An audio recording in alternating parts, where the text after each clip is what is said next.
বন্ধুরা, তো আজকে আমি আপনাদের মাঝে একটা কথা বলার জন্য আসছি। কথাটা হচ্ছে যে এই যে মিটফোর্ডে যে সোহাগ ভাইয়ের হত্যাকাণ্ডের যে ঘটনাটা, আসলে দেখে আমি খুবই হতবাক। এবং সেই ঘটনাটা কিছু সাংবাদিক তারা কি করছে, তারা আপনার মানে ওইখানে গিয়ে মানে মানুষের সাক্ষাৎকার নিছে যে আসলে আহ, ওখানে কি হয়েছিল, এক্স্যাক্টলি কি হয়েছিল সেটা জানার জন্য সাংবাদিকরা যায় এবং প্রত্যেকটা মানুষকে জিজ্ঞেস করে যে আসলে এই ঘটনাটা যে ঘটছে আসলে তারা কেউ দেখছে কিনা।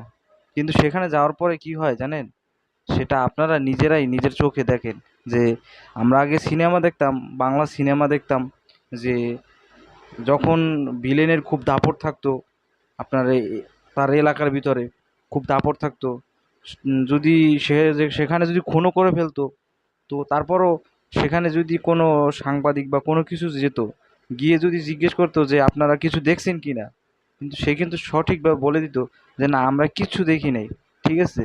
তো ওই ঘটনাটাই এখন বাস্তবে আমরা দেখতেছি। তো আপনারা এর ভিডিওটা দেখার পরে যে ভিডিওটা দেখবেন, সেটা দেখলে আপনারা অবশ্যই বিশ্বাস করতে পারবেন না। তো অবশ্যই আপনারা এই ভিডিওটা দেখবেন এবং ওই ভিডিওটা বেশি করে শেয়ার করে দিবেন, এবং যাতে মানুষ, হাজার হাজার মানুষ দেখে, এবং নিন এই যে ঘটনাটা ঘটছে এই ঘটনাটার প্রতিবাদ যেন সবাই করতে পারি আমরা, সেটা আপনারা সবাই সর্বস্থ জনগণের মানুষের কাছে পৌঁছে দিবেন।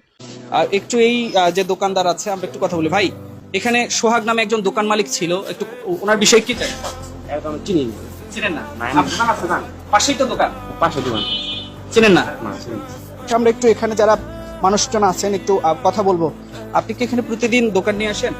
দোকান কি জানেন আসলে একটু বলবেন? আমি কিছু জানি না। একটু কথা বলি, এখানে আসলে কি জানেন একটু বলবেন? আমরা তো এদিকার না। তো এখানকার না, না কাস্টমার, আমরা চিনি না, কারণ চেনেন না? না, আপনি ছিলেন না এখানে? কিছুই জানেন না? সোহাগ নামে একজন দোকান মালিক ছিল, আসলে এখানে কি ঘটেছে একটু বলবেন?